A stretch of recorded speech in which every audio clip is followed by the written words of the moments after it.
রাত্রি তখন 11:30 থেকে 12টা। ভগবান কৃষ্ণ কি করেছে জানো মা? মাথাতে কয়েকটা ইট নিয়ে আর 2-4টে বড় বড় পাথর নিয়ে একটা বনের রাস্তাতে এরকম ভাবে পেরিয়ে যায়। দেখতে পেয়েছে কে না? দেবর্ষি নারদ। নারদ দর্শন করে কৃষ্ণকে বলছে, প্রভু এ তোমার কি লীলা গো? প্রভু এ তুমি কি করছো? মাথায় কয়েকটা ইট নিয়ে আস্তে আস্তে আর পাথর 2-1টা নিয়ে তুমি কোথায় চলেছ?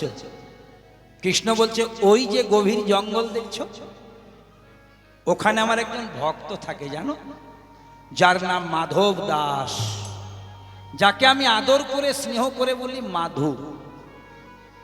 তো এই মাধবের এত কষ্ট জানো নারদ মুনি? জলে ভেজে, গ্রীষ্মের তাপে পুড়ে, শীতের ঠান্ডায় হু হু করে আর আমার নাম করে। কতবার বলেছি, মাধু তোর একটা ঘর করে দি বাবা, তোর বড় কষ্ট হয়। না, ঘর নেবে না, ওই গাছের তলায় বসে বসে নাম করে। ওর জন্য আমার বড় কষ্ট হয় জানো নারদ মুনি। তাই আজ আমি সিদ্ধান্ত নিয়েছি, ওই মাধব দাসের বাড়ি আমি ভগবান নিজেই করে দেব। তাই প্রভু? তো প্রভু তুমি যে ওর জন্য ইট পাথর নিয়ে যাচ্ছ, তো দিনের বেলায় নিয়ে গেলে হয়, রাত্রিবেলা ইট পাথরগুলো চোরের মতো নিয়ে যাচ্ছ কেন? বলছে, আমি তো মহা চোর, যে ইটগুলো নিয়ে যাচ্ছে এগুলো তো আমার নয়, আমার তো ইটের পাঞ্জা নেই, আমি অন্যের নিয়ে আরেকজনকে দিচ্ছি। ও নারদ মুনি মনে মনে চিন্তা করছেন, আমি 24 ঘন্টা ভগবানের নাম করি, 24 আওয়ার্স ইনভলভ উইথ হরি নাম সংকীর্তন, ভগবান আমার কথা এত ভাবে না? কি এমন ভক্ত আছে ভাই যার জন্য ভগবান ইট আর পাথরগুলো নিয়ে যাচ্ছে? ভালো করে শুনবে মা, একবারই শাস্ত্রের কথা। নারদ মুনি করেছে কি, একজন ব্রাহ্মণের বেশ ধারণ করে, দেখছে নিজের রূপ ধারণ করলে হবে না, ব্রাহ্মণের বেশ ধারণ করে বলছে, প্রভু তুমি একটু দাঁড়াও, আমি তোমার ওই ভক্তকে একটু দর্শন করে আসি। যার জন্য ভগবান মাথাতে ইট পাথর নিয়ে যাচ্ছে সে সাধারণ ভক্ত নয়, দেখে বোঝাচ্ছে, একবার আমায় দর্শন করার সুযোগ দাও ভক্তকে, যাও। যেই না নারদ মুনি যাচ্ছে, ডাক দিচ্ছে, মাধব দাস, ও মাধব দাস। আর মাধব তখন করেছে কি জানো মা? কাটারি, বোঝো মা? কাটারি, যাতে ডালপালা কাটা হয়, সেই কাটারিটা একটা পাথরের মধ্যে ঘষে ঘষে আরো ধারালো করছে। ব্রাহ্মণের বেশে নারদ দাঁড়িয়ে চিন্তা করছে, এটা আবার কেমন ভক্ত রে ভগবান, এ তো মনে হয় কাউকে কাটাকাটি করে নাকি, এ ধারালো করছে না। ভগবানের যখন ভক্ত, একটু খোঁজ খবরটা ইনকোয়ারিটা ভালো করেই করি। এই যে মাধব দাস, তোমার নাম মাধব দাস? বলে, হ্যাঁ আমার নাম মাধব দাস। জানো আমার ভগবান আমাকে ডাক নামে কত সুন্দর ডাকে, মাধু বলে। আচ্ছা মাধু, তো তুমি কাটারিটা ধারালো করছো কেন গো? বলছে, আমি 3 জনকে খুঁজে বেড়াচ্ছি, যদি তাদেরকে একবার খুঁজে পাই না, এই যে ধারালো করা কাটারি, তাদের আর রক্ষা নেই, কেটে দেবে। বলে, হ্যাঁ 3 জনকে।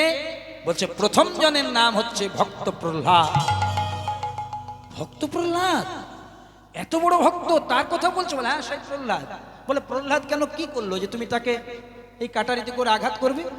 বলছে, আর বলো না, আমার ভগবানকে এত ডাকে, সবসময় থাকতেই দেয় না বাড়িতে। একদিন ভগবানকে মা লক্ষ্মী স্বয়ং নারায়ণকে ডেকেছে, ওগো স্বামী, কতদিন তোমাকে আমি নিজে হাতে রান্না করে সেবা করাইনি, আজ আমার কাছে এসো। মা লক্ষ্মী 7 তরকারি রান্না করে স্বামী নারায়ণকে সেবা দিয়েছে। লক্ষ্মী মা আমার বাতাস করছে, আর এইবার প্রভু আমার সেবা করতে যাবে। আর যেই না সেবা করতে যাবে, এদিকে ভক্ত প্রহ্লাদের পিতা হিরণ্যকশিপু ভক্ত প্রহ্লাদকে হরিনাম করার অপরাধে গরম তেলের মধ্যে ছেড়ে,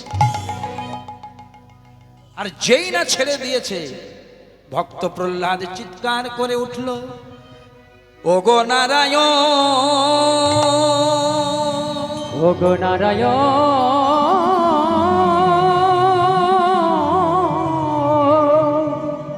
ওগো নারায়ণ, ওগো নারায়ণ, বিপদ ভঞ্জন, বিপদ ভঞ্জন, তুমি মধুসূদন, তুমি মধুসূদন,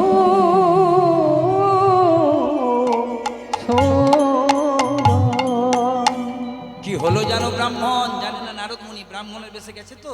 মাধু বলছে কি হলো জানো ব্রাহ্মণ, আর আমার ভগবানের সেবা নেওয়া হলো না, আমার বড্ড কষ্ট লাগলো গো।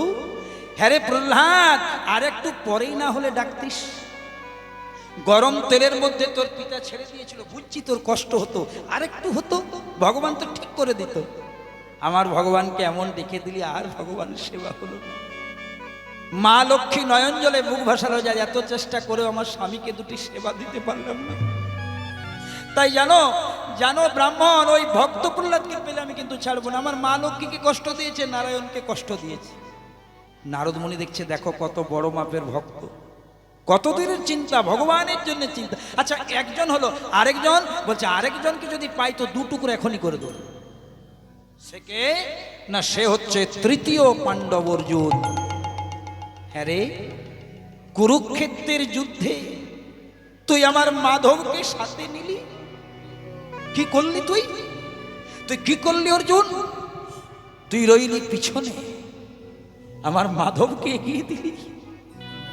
কিন্তু অর্জুন দেখতে পাই না, দেখতে পেল না। অর্জুনকে বধ করার জন্য বড় বড় যোদ্ধাদের ওই তীরগুলো যখন ছুটে আসে, আমার মাধব সব বুক পেতে নেয়। কারণ ভগবান বলেছেন, আমি শিবের ত্রিশূল, দুর্গা রশি, কালীর করাল, যমের যমদণ্ড, কার্তিকের তীর সব বক্ষ পেতে নিতে পারি, কিন্তু আমি ভক্ত কান্না সহ্য করতে পারি না। ওই অর্জুনকে বধ করার জন্য বড় বড় বাণগুলো যখন আসছে, ভগবান সবগুলোকে নিজের শরীরে নিচ্ছে গো। আর এইভাবে বের করছে, অর্জুন এগুলো দেখছে না, আর ভগবানের শরীরটা ক্ষত বিক্ষত হয়ে যাচ্ছে। আমার বড্ড কষ্ট হয়েছে জানো, আমার ভগবানকে অর্জুন খুব কষ্ট দিয়েছে, ওকে দেখতে পেলে ছাড়বো না। আর আরেকজন বলছে, আরেকজনকে যদি পাই তো তিন টুকরো করব। কি নাম? না, তার নাম হচ্ছে দেবশিল। দেখছে ভাগ্যে আমি ব্রাহ্মণের বেশে এসেছি, না হলে এতক্ষণ তো আমার বাসি সাধ্যের লিস্ট হয়ে যেত। বলে কেন কেন? বলছে নারদের কোনো কাণ্ডজ্ঞান আছে, 24 ঘন্টা ভগবানের নাম করে, খেতে দেয় না, বসতে দেয় না, ঘুমোতে দেয় না। কোনো ভক্ত যদি 24 ঘন্টা ভগবানের নাম করে, ভগবান কি তাকে ছেড়ে থাকে গো? ব্রাহ্মণ রূপী নারদের বিবেকে চৈতন্য হয়ে গেল যে কোন ভক্তের জন্য ভগবান পাথর বয়ে নিয়ে গেছে। সাথে সাথে বলছে, দাঁড়াও ভক্ত, তোমার কাছে আসছি। দৌড়ে গেল ভগবানের কাছে, প্রভু আরো দুটো ইট তোমার মাথায় তুলে দেব, যাও প্রভু যাও। সবাই নিজের কথা তোমাকে বলে, তোমার কথা কেউ ভাবে না গো। ঠাকুর মন্দিরে এসে প্রত্যেকটা ভক্ত বলে, প্রভু তুমি আমার বাবাকে ভালো করে দাও, তুমি আমার মাকে ভালো রাখো, তুমি আমাকে ভালো রাখো, আমার ছেলে মেয়েদেরকে ভালো রাখো। কিন্তু কেউ কোনোদিন বলে না তুমি নিজে কেমন আছো। এই এক ভক্ত যে তোমার চিন্তায় চিন্তিত, তাই আমিও সিদ্ধান্ত নিয়েছি, আমিও মাথায় কতগুলো ইট পাথর নিয়ে সারা রাত ধরে বহন করে ওই ভক্তের দরজার ঘর আমি করে দেব। সঙ্গে সঙ্গে পদকর্তা মহাজন বললেন, ভক্ত যদি খাওয়াই মোরে, তবেই আমি খাই, আর ভক্ত যদি না খাওয়ায় আমি উপবাসে যাই। নিতাই গৌর হরি হরি বল। ভক্ত যদি খাওয়াই মোরে, ভগবান যাত্রার হাতে পায় না মা, যাত্রার হাতে সেবা নেয় না। ও ভক্ত যদি খাওয়াই মোরে,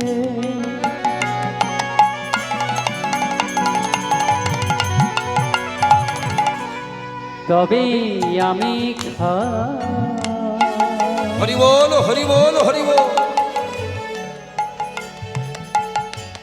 ভক্ত না খাওয়াইলে আমি উপবাসে যাই। ভক্ত যদি খাওয়াই মোরে,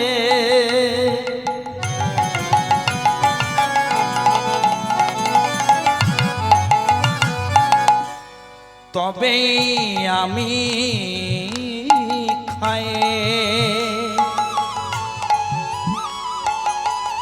আবার ভক্ত যেদিন না খাওয়ায় আমার, সেদিন আমি উপবাসে যাই। ভক্ত যেদিন খাওয়ায় আমায়, আমি ভক্তের ভগবান, আমি ভক্তের ভগবান, আমি ভক্তের ভগবান, আমি ভক্তের ভগবান, আমি ভক্তের ভগবান, আমি ভক্তের ভগবান। আমি ভক্তের ভগবান, আমি ভক্তের ভগবান। চুড়ে কলা পেড়া বাতাসা মন্ডা নিয়ে আমরা মন্দিরে আসি, কিন্তু ভগবান যার তার হাতে পাই না মা। বলছে আমি যার তার হাতে গ্রহণ করি না। আমি কার হাতে গ্রহণ করি না? আমি যার তার হাতে নিই। আমি যার তার হাতে নিই না, কিন্তু আমি যার, যে আমাকে আপন করতে পেরেছে, আমি তার হাতে নিই। ওই জন্য যারা প্রকৃত বৈষ্ণব হয়, প্রকৃত সাধু হয়, প্রকৃত মাহান্ত হয়, যার তার ঘরে সেবা পাবে না বাবা। আপনি ডাকলেও যাবে না। যদি বলেন কেন, না মহাভারত যেদিন দুঃশাসন দুর্যোধনের কথা মতো দ্রৌপদীকে লজ্জায় ফেলার জন্য, পাণ্ডবদের অহংকার চূর্ণ করার জন্যে ভর্তি সভার মাঝে দ্রৌপদীর বস্ত্রহরণ শুরু করল। ও মা, দ্রৌপদীর পঞ্চস্বামী কিছু করার ছিল না। তারা কর্তব্যের কারাগারে বন্দী। তারা শকুনির চক্রান্তে কপট পাশা খেলায় তাদের ওই দ্রৌপদীকে হেরে গেছে। কে রক্ষা করেছিল আমরা সবাই জানি, ভগবান কৃষ্ণ। কিন্তু জানো মা, দ্রৌপদী প্রথমে কৃষ্ণকে ডাকেনি গো। দ্রৌপদী প্রথমে কাকে ডেকেছিল জানে? স্বামীরা আমার কিছু করতে পারবে না। দ্রৌপদী প্রথমে যার চরণ দুটি জড়িয়ে ধরেছিল, সে আরেক কৃষ্ণ ভক্ত, সে আরেক বীর, সে আরেক যোদ্ধা, সে আরেক মহত্ব, সে আরেক সন, যার নাম হচ্ছে পিতামহ ভীষ্ম। সম্পর্কে দাদু ছিল, আর এই দ্রৌপদী ছিল নাত বউ, নাতির বউ। যখন দুঃশাসন বসন্ধরে টানছে, দ্রৌপদী নিরুপায় হয়ে গেছে। দ্রৌপদী দাদুর কাছে কি বলছে? দাদু, ও দাদু, তুমি আমাকে বাঁচাও দাদু, তুমি আমাকে রক্ষা করো, তুমি আমাকে রক্ষা করো। এই সকলের মাঝে আমার লজ্জা হরণ হয়ে যাবে, রক্ষা করো দাদু। পারত ভীষ্ম, কিন্তু ভীষ্ম সেদিন কি করলো জানেন মা? মাথাটা নত করে দিল। অবশেষে কৃষ্ণ রক্ষা করলো। আপনারা জানেন, যখন দ্রৌপদীর বস্ত্রহরণ হলো না, সন্ধ্যেবেলা কাজটা হয়ে গেছে, সবাই বসে আছে, কৃষ্ণ বাঁচিয়ে দিয়েছে দ্রৌপদীকে লজ্জার হাত থেকে। তখন দ্রৌপদী কৃষ্ণের কাছে গিয়ে বলছে, প্রভু, আজ আমার একটা প্রশ্নের উত্তর দেবে? তুমি না হয় আমাকে লজ্জার হাত থেকে রক্ষা করলে, কিন্তু বলো তো প্রভু, আমি আমার দাদু ভীষ্মকে এত বিশ্বাস করতাম, আমি তোমার চেয়েও বেশি বিশ্বাস করতাম। হতে পারো তুমি ভগবান ঈশ্বর পরম কৃষ্ণ সচ্চিদানন্দ বিগ্রহ অনাদির আদি গোবিন্দ সর্ব কারণ কারণ, হতে পারো তুমি। তা আমার দাদুর প্রতি অগাধ ভরসা ছিল, আমাকে বাঁচালো না কেন? বলছে ওটা তোমার দাদুর দোষ নয়, ওটা ভীষ্মর দোষ নয়। কেন না, ভীষ্ম যার বাড়িতে রয়েছে আর যার অন্ন খায়, সেটা হচ্ছে দুর্যোধনের অন্ন। ওটার নাম হচ্ছে পাপান্ন, পাপ থেকে অর্জিত ধন, আর সেই ধনের অন্ন ভীষ্ম পায়। আর সেই জন্যে তার অন্তরটা পাপরূপী প্রবৃত্তি জন্মগ্রহণ করেছে। তাই সে কিন্তু সত্য মিথ্যা জ্ঞান করতে পারলো না। তাহলে বুঝতে পারছো মায়েরা, ভক্ত যদি খাওয়াই মরে তবে আমি খাই, আর ভক্ত যেদিন না খাওয়াই আমি সেদিন উপবাসে যাই। ধনুকে ধারি রাম তুমি,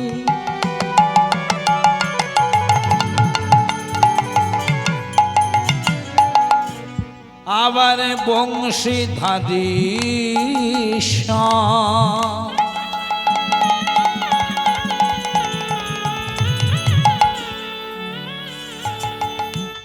ভক্ত তোমার নাম দিয়েছে, তুমি ভক্ত প্রাণারাম।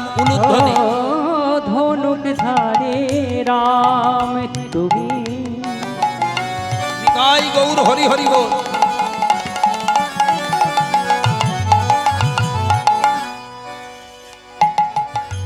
বংশীধারী শ্যাম বলি হারি বলি হারি।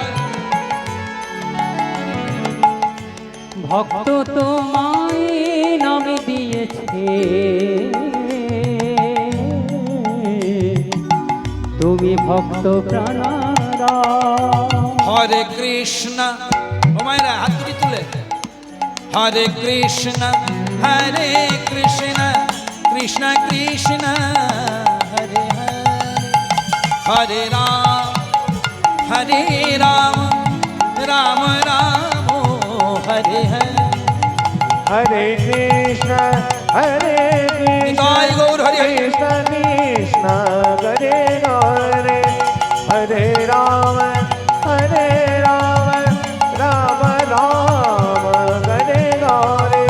হরে কৃষ্ণ হরে কৃষ্ণ কৃষ্ণ কৃষ্ণ হরে হরে, হরে রাম রাম রাম হরে হরে। হরে কৃষ্ণ কৃষ্ণ কৃষ্ণ প্রেমানন্দে হরি হরি বল। হরে রাম রাম রাম হরে হরে। মানব জনম হচ্ছে মা হরি বলা জনম। কৃষ্ণ ভজিবার তরে সংসারেতে আইন, মিছে মায়ায় মত্ত হয়ে বৃক্ষ সম হইন। যাদের বাড়িতে সৃষ্টি মাহাত্র গ্রন্থ আছে আপনারা অনুধাবন করবেন, সেখানে বলা আছে 84 লক্ষ জনি ভ্রমণ করে তারপর মানব জনম। যতবার জন্ম নিয়েছি ভগবানের কাছে আরজি রেখেছি, ওগো দয়াময় যে জনম দাও দুঃখ দাও, যে জনম দাও দুঃখ নাই। শুধু তোমার কাছে একটা নিবেদন, যেন বদনে ভরে না গাইতে পারি, যেন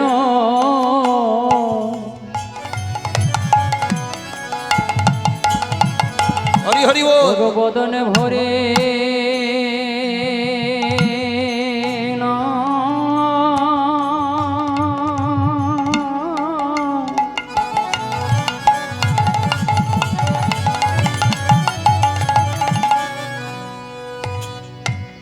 গাইতে পারি,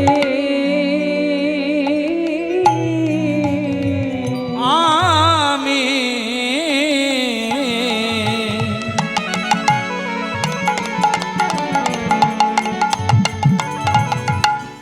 শত কাজের মাঝে শত কর্মের মাঝে শত দুঃখের মাঝে শত জ্বালার মাঝে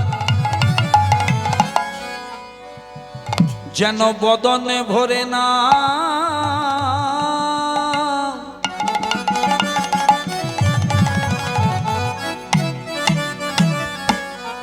এই বদনে গাইতে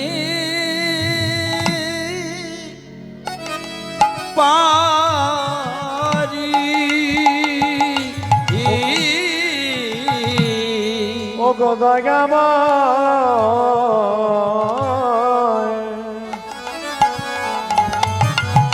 মায়েরা ভালো করে লক্ষ্য রাখো, 84 লক্ষ জনি ভ্রমণ, 20 লক্ষ জন্ম হলো আমাদের বিভিন্ন বৃক্ষে।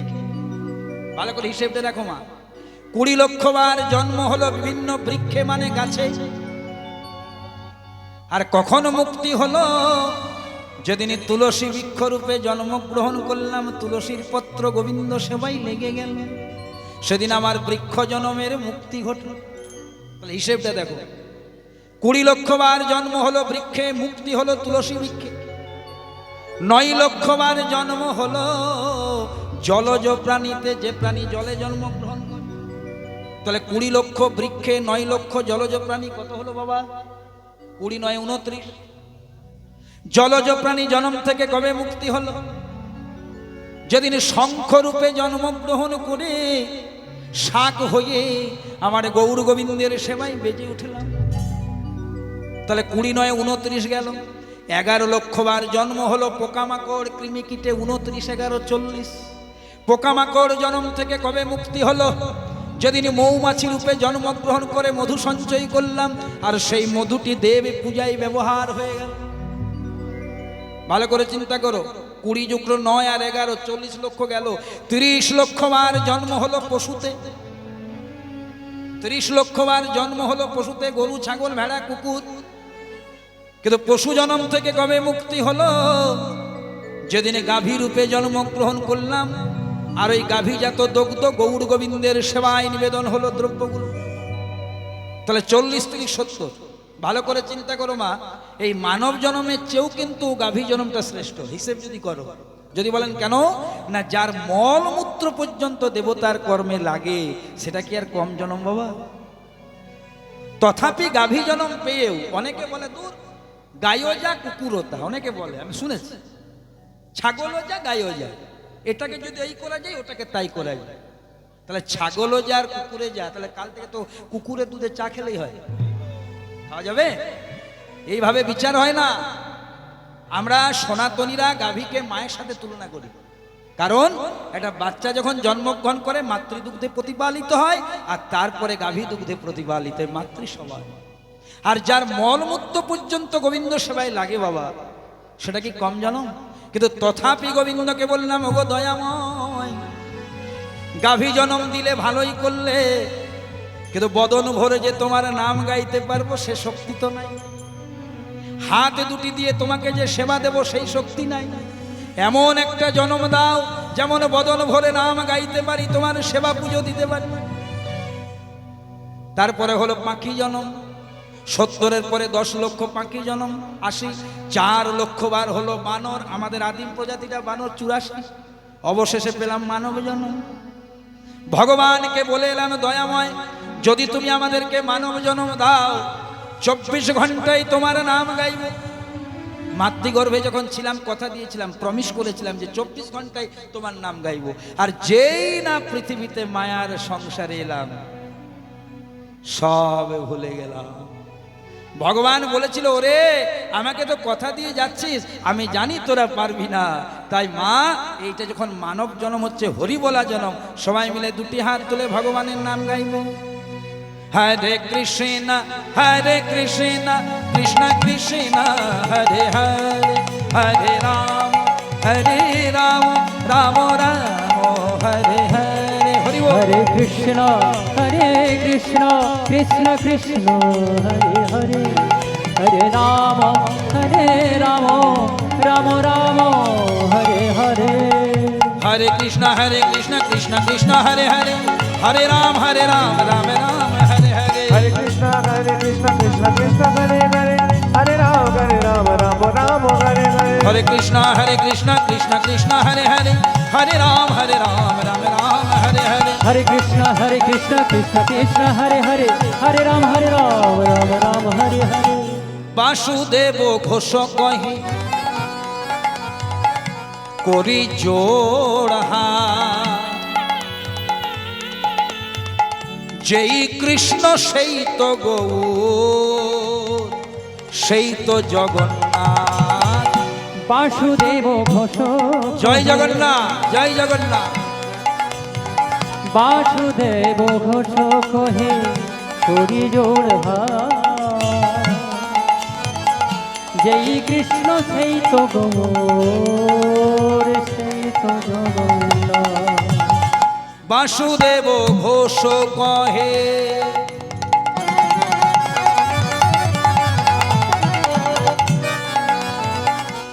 করি জোড়হা,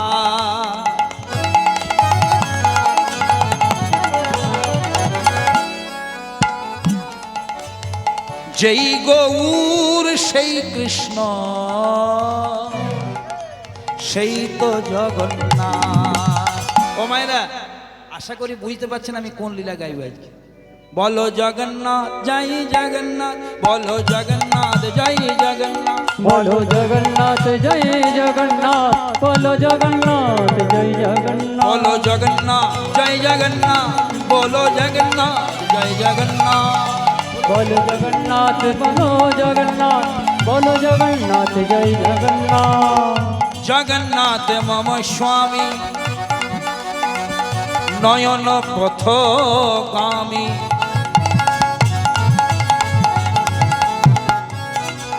ভবতো মে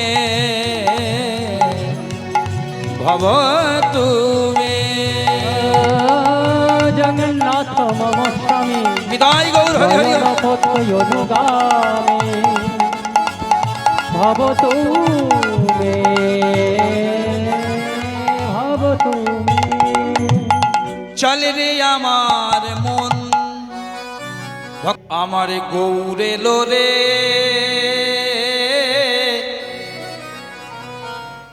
এই সোনার নদিয়া।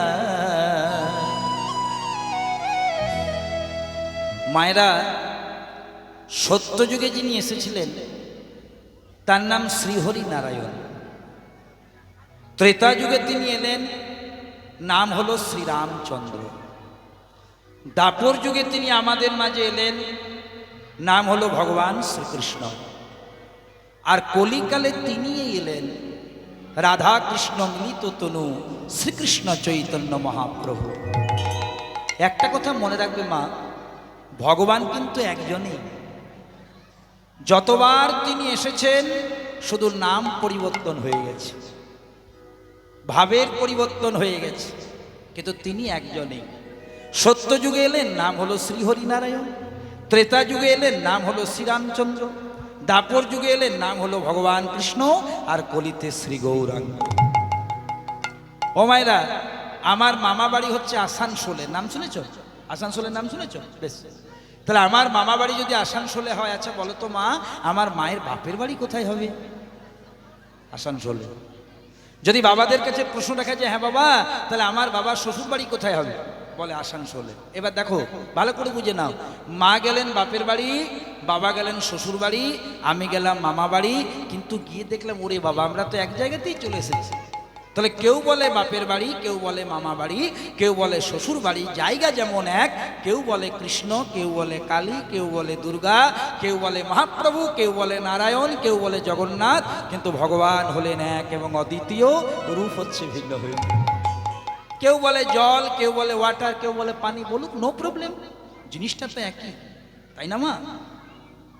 ওই জন্যে গীতাতে ভগবান আমাদেরকে শিখিয়ে দিয়েছেন, দেখো আমাকে নিয়ে কেউ বড় ছোট করো না। কেউ বলে না রাম বড়, না না না, রামের চেয়ে শিব বড়, না না না, তার চেয়ে কালী বড়।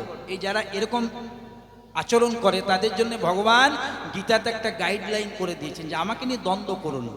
ভগবান গীতায় বললেন, যেই যথামাং প্রপদন্তেই তাং স্থাতেই বা ভজাম্যহম। কথাটির বাংলা মানে বলছে, যে আমাকে যেভাবে ভজন করে, যে আমাকে যে রূপে ভজন করে, যদি অন্তরে তাকে তার শুদ্ধ প্রেম ভক্তি থাকে, আমি তাকে সেই রূপে কৃপা করি। এবং প্রমাণও দিয়েছেন শাস্ত্রে। ওই যে নিধুবনে যদি রাধা গোবিন্দ হাস্যরসে ব্যস্ত ছিলেন, ননদিনী কুটিলা দেখলে এই সহজ, এই সুযোগ, রাধারানীকে কলঙ্কিনী প্রমাণ করতে হবে। রাধারানীর স্বামী অর্থাৎ আমার দাদা, আমি যতবারই বলি যে বউটার স্বভাব ভালো নয়, আমার দাদা বিশ্বাস করে না, চোখে আঙ্গুল দিয়ে দেখাবো। কারণ নিধুবনে রাধা গোবিন্দ হাস্যরসে ব্যস্ত। অষ্টসখী চলে গেছে নিধুবনে, হ্যাঁ, কালী পূজার ছলনা করে। এবার গিয়ে পরে কালী পুজো না করে তারা কালা পুজো করছে। এই সুযোগ কুটিলা দেখে দিল দাদাকে, দাদা চলো চলো নিধুবনে, তোমার বইয়ের নষ্টামিটা দেখবে দুনয়ন। আয়ান প্রায় স্ত্রী নিয়ে উল্টো পাল্টা শোনে, আজ মায়ের খড়গোটা নিয়ে চলে গেছে, দেখে আমার একদিন কি রাধার একদিন। এ বাজে বাজে কথা শুনতে ভালো লাগে না? আজ আমি দেখে নি কি ব্যাপারটা। যেই না নিধুবনে ননদিনী কুটিলাকে নিয়ে রাধারানীর স্বামী, লীলা জগতের স্বামী আয়ান যখন প্রবেশ করলেন, তখন রাধারানী কৃষ্ণের চরণে আছাড় খেয়ে করলেন, প্রভু এবার আমার কি হবে গো?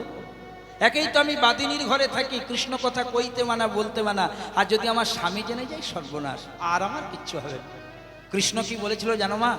কৃষ্ণ বলে, ভয় কি রাধে আমাকে স্মরণ করো, আয়ান কুটিলা ফিরে যাবে নিজ নিজ ঘর। যে গোবিন্দকে স্মরণ করে, গোবিন্দের তার সমস্ত রেসপন্সিবিলিটি গোবিন্দ নিজে নিয়ে নেয়, তার সমস্ত দায়িত্ব গোবিন্দ নিজে নিয়ে নেয়, যদি অন্তরে ভক্তি থাকে। ভাবছো বসে চলবে কিসে, তুমি ভাববার কে? হু আর ইউ? তোমার ভাবনা তিনি ভাবছেন, শুধু তুমি ভাবো তাকে। ওগো রাধে, তুমি যখন কৃষ্ণ ভাবনায় ভাবিত, এবার সমস্ত দায়িত্ব আমার। যেই না আয়ান এলো, ও মা ভালো করে লক্ষ্য রাখ, এই বোন, ওই ননদিনী কুটিলা কই, যাই বোন, কই কই আমার স্ত্রী কোথায়, কোথায় কালার সাথে আছে? বলছে ওই দেখো দাদা, ওই দেখো কালা, আর পাশে তোমার স্ত্রী রাধা। ওমা কুটিলা যখন দেখছে, তাই দেখছে মা, দেখছে কৃষ্ণ আছে আর তাদের ঘরের বউটা রাধা আছে। আর যখন আয়ান দেখছে, তখন দেখছে না, ওটা তো কালা নয়, আমার কালী ভক্ত আয়ান দর্শন করছে, ওটা কে না স্বয়ং মা কালী। আর তার স্ত্রী লাল জবা দিয়ে কালী পুজো করছে। কেন বলো তো মা? তিনি একজনই। আমার ভাব যেমন, আমার চোখ যেমন, আমার দেখার চিন্তা যেমন, আমি দেখবো তেমন। যদি 10 জন ফাঁকা জায়গায় বসে গল্প করে, যদি আমি কৃষ্ণ ভক্ত হই, মনে হবে হরি কথা আস্বাদন হচ্ছে। আমি যদি রাজনীতির লোক হই, বলে রাজনীতির কথা হচ্ছে। আমি যদি চোর হই, তো মনে মনে হবে যে কোনো গ্রাম ডাকাতির ছলনা হচ্ছে। তাহলে যার যেমন ভাব তার তেমন লাভ। ভগবান হলেন এক। তাহলে দেখুন মা, কুটিলা দর্শন করলো স্বয়ং গোবিন্দ, আর তার দাদা আয়ান দর্শন করলো কালী। একজনের মধ্যে দুটো দর্শন, তার থেকে প্রমাণ হলো তিনি হলেন এক এবং অদ্বিতীয়, তারও ভিন্ন ভিন্ন। তাই আজকে এমন একটা পবিত্র ভূমিতে এসেছেন, এই জায়গাটার একটা মূল্যবোধ আছে। এই জায়গাটাতে এসেছেন আপনারা, এটার মধ্যে একটা মূল্যবোধ রয়েছে। স্বয়ং শ্রী বিগ্রহ প্রতিষ্ঠা, জগন্নাথ দেব থেকে শুরু করে সবাই আছেন। তাহলে চলুন, কীর্তন প্রারম্ভে যার যিনি সংকীর্তনের পিতা, তাকে আগে হরিবাসরে আমরা উলুধ্বনি দিয়ে, শঙ্করধ্বনি দিয়ে দুটি হাত তুলে ডেকে নেব। তারপরে বলবো, প্রভু তুমি কৃপা করো, আমরা কীর্তন শুনব। আমার গৌর এলো রে,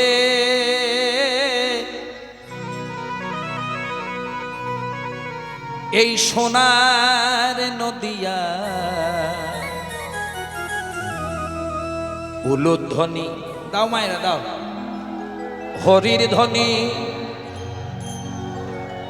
দেখো দেখো শব্দ শোনা যায় আমাদের গৌরের। গৌরে লোরে সোনার নদিয়ায়, উলুধ্বনি হরির ধ্বনি শব্দ শোনা যায় আমাদের গৌরে লোরে। আমাদের গৌরে লোরে সোনার নদী গায়ে, উলুধ্বনি হরির ধ্বনির শব্দ শোনা যায় আমাদের গৌরে লোরে। গৌরে লোরে সোনার নদিয়ায়, উলুধ্বনি হরির ধ্বনি শব্দ শোনা যায় আমাদের গৌরে লোরে। গৌরে এলো রে, সঙ্গে নিতাই এলো রে। গৌরে লোরে সঙ্গে নিতাই এলো রে। গৌরে এলো রে, সঙ্গে নিতাই এলো রে। ওই না গৌরে লোরে সঙ্গে নিতাই গেল রে। গৌরে এলো রে, সোনার নদিয়া, উলুধ্বনি হরির ধ্বনি শব্দ শোনা যায় আমাদের গৌরে এলো রে। উলুধ্বনি নিতাই গৌর হরি হরি বল। সোনার নদিয়ায়, উলুধ্বনি হরির ধ্বনি শব্দ শোনা যায় আমাদের গৌরে লোরে। ওই না গৌরে লোরে সোনার নদী গায়ে, উলুধ্বনি শঙ্খধ্বনির শব্দ শোনা যায় আমাদের গৌরে লোরে। হরি নামে কৃষ্ণ নামে জগৎ মাতাই, যেমন হরি নামে কৃষ্ণ নামে জগৎ মাতায়। হরি নামে কৃষ্ণ নামে জগৎ মাতাই। হরি নামে কৃষ্ণ নামে জগৎ মাতায়। মায়েরা ভালো করে লক্ষ্য রাখো জায়গাটা।